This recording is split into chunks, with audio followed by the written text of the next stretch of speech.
What's good, YouTube? It's your boy D-Rip. Hey, today we got another special video. Today we're going to be reacting to 20 minutes of the worst injuries in WWE. First, I'm trying to make sure I go ahead and hit that thumbs up. Make sure y'all subscribe because your boy is almost at 4K, and I won't be able to hit 4K without you. I plan on hitting 4K before May, and I won't be able to do that without you. Like I said, I've done it before. I know y'all can do it because y'all did it literally for 3K, so I know y'all can do it for 4K. Continue to subscribe. Continue to show these videos to your other people, friends, family. I don't care. Fish. I don't care who you send it to. Send it to somebody. But look, if you got any other videos you want me to react to in particular, let me know down below in the comments. Or you can hit me up on Discord. Discord is down below in the description. But without further ado, let's get into this video. Might be scripted, but if you think wrestlers don't get seriously hurt, well, keep watching. While getting ready for a shot at the Raw Women's Championship, Rhea Ripley wanted to prove she was worthy of being a champion. What better way to do that than by taking on Nia Jax live on Raw? The two had a good match. Oh my gosh! Ripley accidentally cut Jax near her eye. As the fight continued, the cut became worse and worse until almost half of Nia Jax's face was covered in blood. Luckily, the irresistible force was able to finish the match. However, she ended up losing when Rhea Ripley rolled her up for the 3 count. The SmackDown Women's Championship match at WrestleMania 37 was phenomenal. Sasha Banks and Bianca Belair destroyed each other and would do anything to win. However, when the boss tried to mess with Belair's hair, that was going too far. Ooh! It was just as painful as it sounds. Immediately, Banks had a mark where Bianca Belair's hair whipped her. Luckily, the match was over shortly after that. This next injury wasn't caused by a move at all. In early 2021, the Hurt Business was having some issues with the Lucha House Party. This led to a series of matches against the two teams. One of them was a 3-on-3 tag team match with Matt Riddle teaming up with Lince Dorado and Gran Metalik. While the match started competitive, MVP, Cedric Alexander, and Shelton Benjamin eventually got things under control and isolated Gran Metalik from his tag team partners. One mistake was all it took though, and the Luchador was able to tag in Matt Riddle. Things went from bad to worse. When MVP came running into the ring, his right knee suddenly blew out. It was clear that something was wrong as MVP had to hop around for the rest of the match. To throw salt into the wound, the Hurt Business ended up— Is that why he has a cane now? Is that why he walks around with the cane? Losing the match. Luckily, MVP continued to appear on TV, even though he couldn't wrestle. At WrestleMania 37, Sheamus won the United States Championship. One of the Celtic Warriors' first challengers was Humberto Carrillo, and the two would compete in several matches. One of them had a painful ending, however. Humberto and Sheamus were wrestling like normal when Carrillo went to perform a sunset flip on Sheamus. Unfortunately, Sheamus' entire body fell directly on Humberto's left leg. Oh my god. Luckily, the injury wasn't too serious, and Humberto Carrillo was able to wrestle again soon. Unfortunately, another injury would occur. A few weeks after Humberto's injury, Sheamus was wrestling Ricochet. Thanks to some help from Carrillo, Ricochet was able to pin the US champion. This set up a second match between Sheamus and Humberto Carrillo, and this is where things went very wrong. The Luchador punched the Celtic Warrior in the face, but accidentally hit Sheamus on the nose. Within seconds, Sheamus was bleeding. It only got worse as the match continued, and Sheamus began to look like a monster in a slasher movie. On top of that, Sheamus also lost the match. Following the injury, Sheamus would have to undergo surgery. That's how that happened? Mass while his nose healed. After losing the Women's Tag Team Championship at the Royal Rumble, Asuka and Charlotte Flair got a chance— I'm not gonna lie. I hate that Asuka had that face paint mess with the green. I hate that. I don't like that. to avenge their loss a few weeks later. The Queen and the Empress teamed up to take on the women who had taken their titles, Nia Jax and Shayna Baszler. After fighting for a while, the Empress of Tomorrow got Nia on the mat and locked in the armbar. The Queen of Spades came to her tag team partner's rescue and kicked Asuka in the face.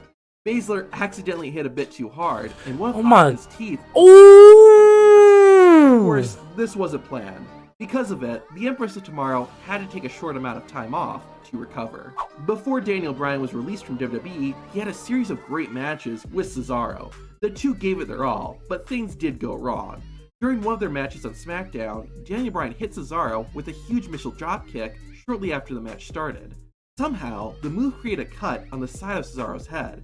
At first, it didn't seem too bad, but it quickly got worse and worse. By the end of the match, the cut was looking pretty nasty.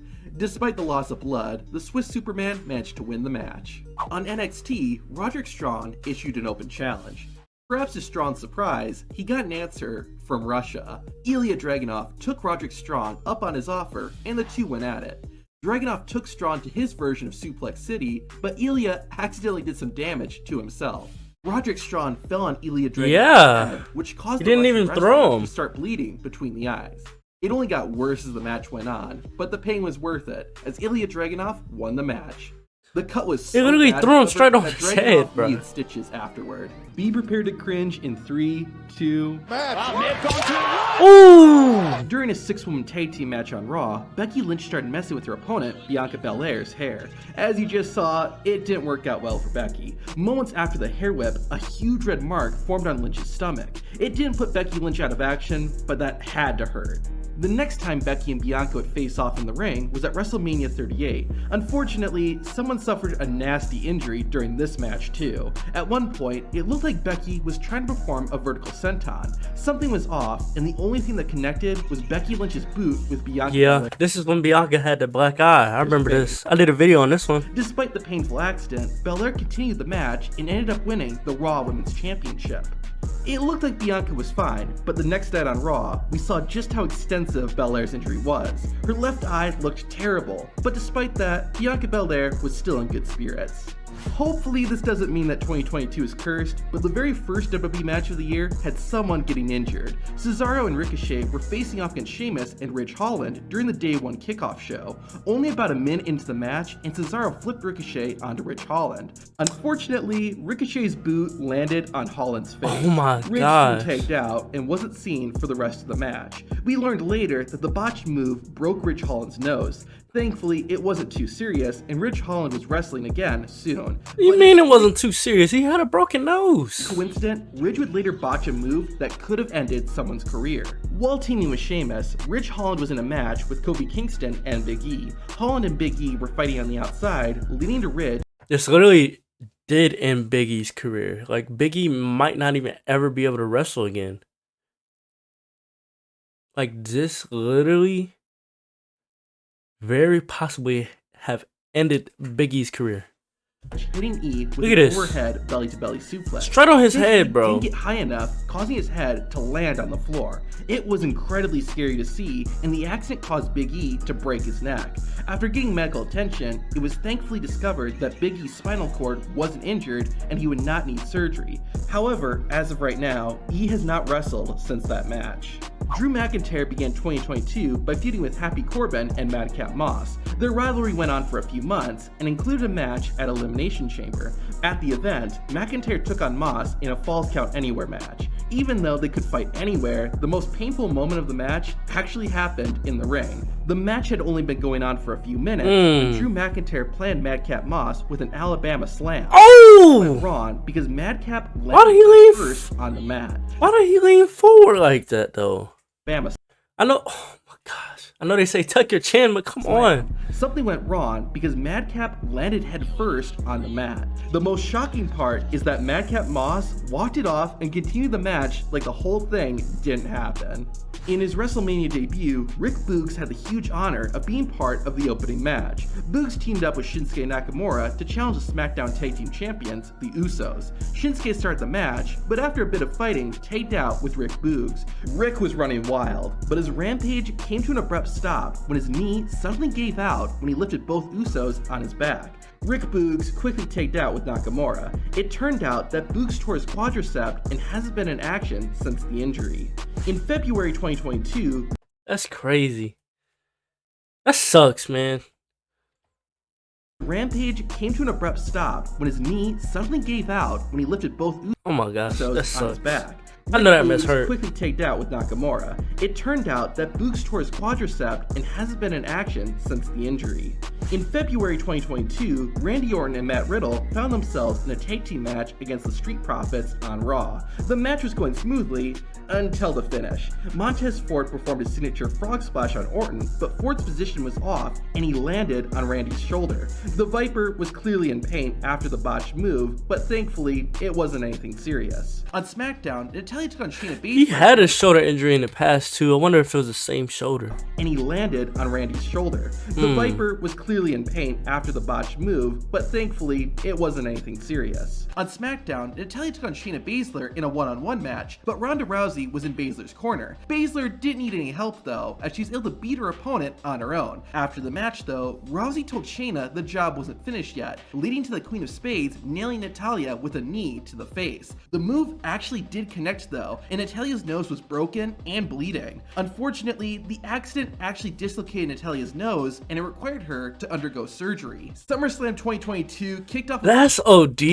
Like, she actually need her. OD hard. Nailing Natalya with a knee to the face. The move actually did connect though, and Did she think she was still at MMA or something? Natalya's nose was broken and bleeding. Unfortunately, the accident actually dislocated Natalya's nose, and it required her to undergo surgery. SummerSlam 2022 kicked off with Becky Lynch challenging Bianca Belair for the Raw Women's Championship, which was a rematch from WrestleMania 38, which was a rematch from the previous year's SummerSlam. However, only about 3 minutes into it, Becky fell on her right shoulder. The landing caused Lynch's shoulder to pop out of its socket, and it was clear Becky was in pain as she kept checking on it throughout the match. The injury became more and more visible as the match progressed, but Lynch didn't let it stop her, and she got the job done. In November 2022, R-Truth wrestled his first match on NXT since 2011, but it turned out to be a bad decision. During the match, Truth performed a somersault to his opponent. He hit the top rope though and didn't jump far enough, causing him to crash hard onto the floor. The former 24/7 champion grabbed his left leg, and the referee soon called off the match, and R-Truth was helped backstage. He found out that the accident tore Truth's quad, and he needed to undergo surgery. One of the defining images of 2022 was Cody Rhodes' gruesome, torn pectoral muscle. But how did he actually get injured? On the Raw before Cody's Hell in a Cell match with Seth Rollins, Rhodes and Rollins got into a brawl. During the fight, Cody tore his right pectoral tendon. That was bad enough, but a few days later, while weight training, Rhodes tore the tendon completely off the bone. That's why the injury looked so bad when fans saw it at Hell in a Cell. Additionally, the reason WWE allowed Cody Rhodes to wrestle was that he couldn't do any more damage. Nevertheless, the injury sidelined Cody Rhodes for the rest of the year. This injury was pretty unique. On Raw in June 2022, Alexa Bliss, Liv Morgan, Rhea Ripley, and Doudrop fought in a fatal four-way match. The winner got to face Bianca Belair at Money in the Bank for the Raw Women's Championship. At one point in the match, Morgan gave Bliss a kick to the gut, which caused Alexa to DDT Ripley. What actually hurt Rhea though was her own knee. Ripley's boot got caught on the rope, which caused her face to collide with her leg. It didn't seem so bad until Rhea Ripley shared a picture of the damage the accident caused to her mouth. On top of that, the injury also gave Ripley a Thankfully, after about a month on the sidelines, Rhea was back in action. Not all WWE injuries happened on TV. Oh my gosh, that didn't even look real. At a non-televised WWE show, Carmella, Asuka, and Bianca Belair all faced off for the Raw Women's title. As the match was starting to come to the end, Carmella tried to pull a fast one on Belair by attacking her from behind. Bianca got out of harm's way with a backflip, but Carmella immediately crumbled to the mat and went outside of the ring. It appears their timing was off, and Belair's tailbone smacked Carmella's head. An image was later shared on social media showing exactly the damage the botch move did to Carmella.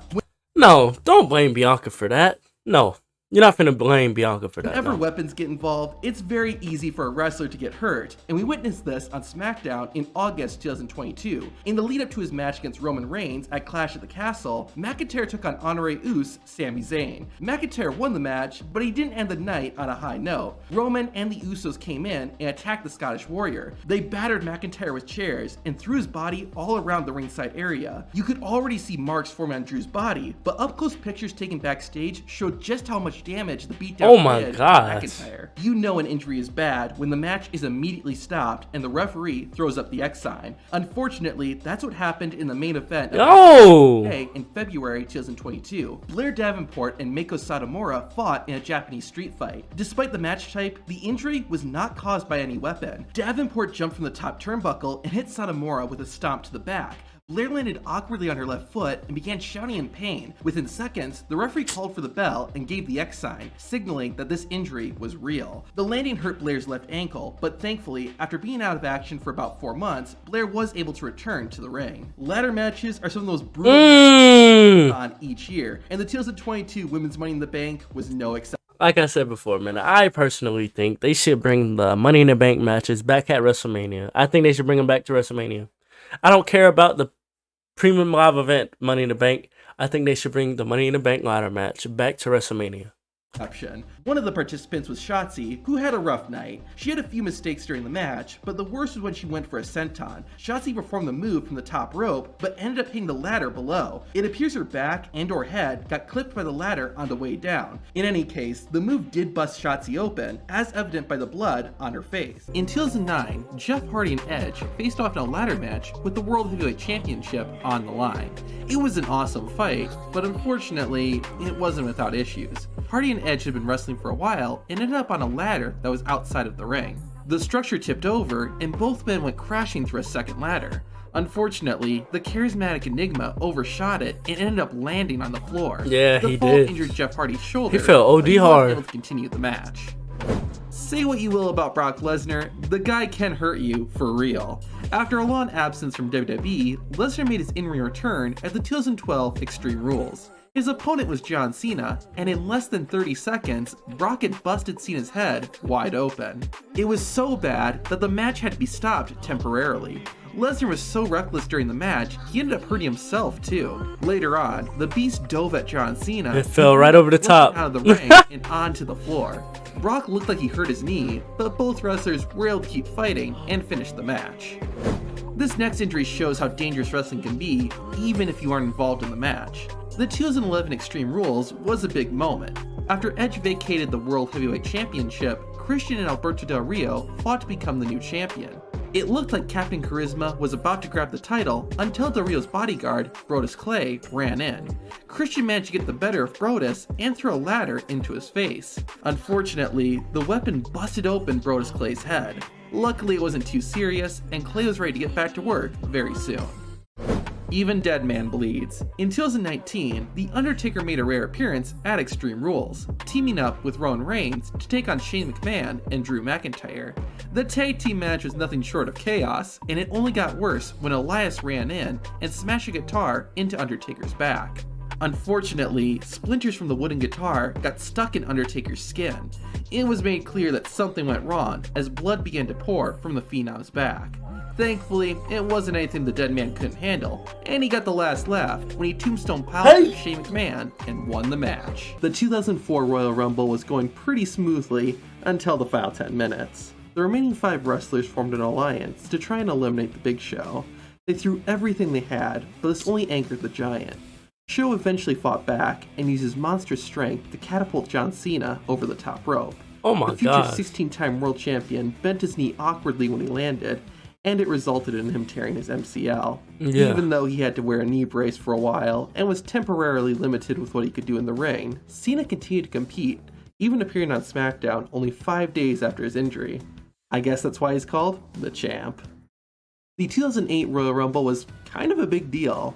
It was held in Madison Square Garden, Michael Buffer was the guest announcer. It was the first WWE pay-per-view in HD, and Shawn Michaels and Undertaker were the first 2 entrants. Everything was fine, until the 4th participant, Hardcore Holly, got into the ring. Michaels was lying on the mat, so Holly decided to assault him with a few stomps. Pretty normal wrestling stuff. But one of those boots landed straight on HBK's face. After laying low for a short while, the showstopper got back into the action. At first it didn't look so bad, but that changed pretty quickly as blood began to pour from Shawn Michaels' nose. Even with this, Michaels continued wrestling for roughly half an hour before being eliminated, all with a bloody and probably broken nose. It's interesting looking back at CM Punk's final days in WWE, now that we have insight into what was going on. When the Voice of the Voiceless entered the 2014 Royal Rumble, he was upset with things backstage and was also suffering from a staph infection, so before the bell even run, Punk was not in the best place. This is made even worse when the number 8 entrant, Kofi Kingston, got into the ring. In signature fashion, Kofi got started by hitting a clothesline, and while it may have looked normal, CM Punk later revealed that he actually got a concussion from it. To make matters worse, Punk wrestled for another 40 minutes before being eliminated, and also received a chokeslam from Kane through one of the announcers' tables. I can't speak for the man, but I'm guessing he isn't too fond of this night. While all these injuries were unfortunate, this one may be the saddest. Having made his WWE debut 7 months earlier, the 2003 Royal Rumble was going to be Chris Nowinski's first appearance at the event. He entered very early at the number 3 position, and wisely decided to stay on the outside for a while. Eventually, when the moment was right, he slid into the ring and began getting his hands dirty. As the match continued, Rey Mysterio and Edge went to double team Nowinski and got on opposite turnbuckles to hit dueling missile dropkicks. However, their timing was off, and Edge ended up landing on the Harvard graduate's head. Instantly, you can tell Chris Nowinski was in pain, and thankfully, he was eliminated not long after. He would still wrestle for a little while after this, but ongoing post-concussion symptoms ultimately led him to retire. After his classic rivalry with Brett, Stone... And people be doing like 2 years, 3 years, and they be retiring. Like, you shouldn't even be able to use the word retire, because you wasn't there long enough. And I'm talking about athletes too. Like, I could be a professional athlete for 2 years, and then say I retire. No, I ain't retire. I just quit. Stone Cold began feuding with another member of the Hart family, Owen. After squaring off in tag team matches, the two finally went one-on-one at the 1997 SummerSlam. The matchup should have been a classic, but it's most well known for one moment. After competing for about 15 minutes, Stone Cold Owen performed a pile driver, and it was immediately clear that something was wrong. The impact caused Stone Cold to break his neck and suffered temporary paralysis. Owen Hart began taunting the crowd to buy the Texas Rattlesnake some time, and after a minute, that likely felt like an hour, Steve Austin managed to roll up Hart for the win. Thankfully, Stone Cold recovered and went on to become the legend we know today. The 2016 SummerSlam was historic. The Universal Championship was unveiled, and Seth Rollins and Finn Balor. And when we gonna get a new championship, man? I'm tired of this undisputed championship stuff. I want a new singles title. I want like the WWE title and the World Heavyweight title that they used to have back in the day, man. They need something like that again. I'm tired of this Universal Championship blue and WWE Championship black. I'm sick and tired of it. And I'm tired of one person holding both, so Balor got to square off to see who would become the first man to ever hold the title. The match started off alright, but within the first 3 minutes, disaster struck. Seth Rollins pulled Balor to the outside and sent the Demon King flying into the ringside barricade. The impact was so hard that it caused Finn Balor's shoulder to be dislocated, but despite the injury, the Irishman continued to wrestle for another 16 minutes. While Finn did become the inaugural Universal Champion, he unfortunately had to relinquish it the next night in order to undergo shoulder surgery. The Prince returned the following year, but sadly hasn't won a single world title since then.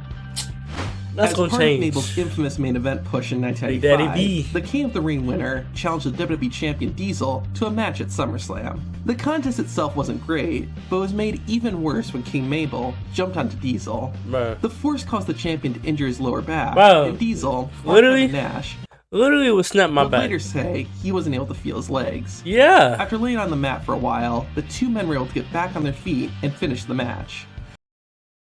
According to Somebody that's what, 5, almost 6, 4, almost 500 pounds. He probably is 500 pounds. I'm not letting him jump on me, bro. And there's another video I reacted to yesterday of him like doing stuff to people, and I was like, yeah, no. Nash, after the show was over, WWE was ready to fire so tired, Mabel. yo. However, despite being upset, Kevin Nash spoke up and prevented that from happening. In the midst of their love triangle storyline involving Stephanie McMahon, Triple H and Kurt Angle faced off in a triple threat match at SummerSlam, which also included The Rock. The feud was so intense that the game and the Olympic gold medalists began brawling before the Great One had even made his entrance. The fight eventually made its way to the outside, where Triple H decided to hit Angle with a pedigree on the Spanish announcer's table. The table accidentally gave way. He hit Kurt Angle's head on the freaking monitor. I already seen a lot of these. That's why I'm not paying too much attention to him. Before the move was executed, He and this knocked him caused out. Kurt to slam his head onto the floor. The Olympian ended up suffering a concussion and was taken to the back. Kurt Angle did return later in the match and would later credit Stephanie McMahon and Triple H for helping him get through it. Unfortunately, the following SummerSlam in 2001 wasn't injury-free either, and ironically, this one involved Stephanie McMahon too. As part of the Invasion storyline, Rhino and Chris Jericho squared off after Y2J insulted the, quote, owner of ECW, Stephanie. During their SummerSlam match, Rhino countered a top rope dive from Jericho with a gore. The impact caused Jericho's head to snap back and collide with the arena floor. It doesn't seem like it was too serious, but the Ayatollah of Rock and Roll did appear to be a bit dazed and even botched a couple of moves. Luckily for Y2J, he's able to lock in the walls of Jericho and pick up the win. Hmm. Well, if I got any other videos you want me to react to in particular, let me know down below in the comments. And yeah, without further ado, like the video, subscribe if you're new. It's your boy D-Rip, man. I'm out.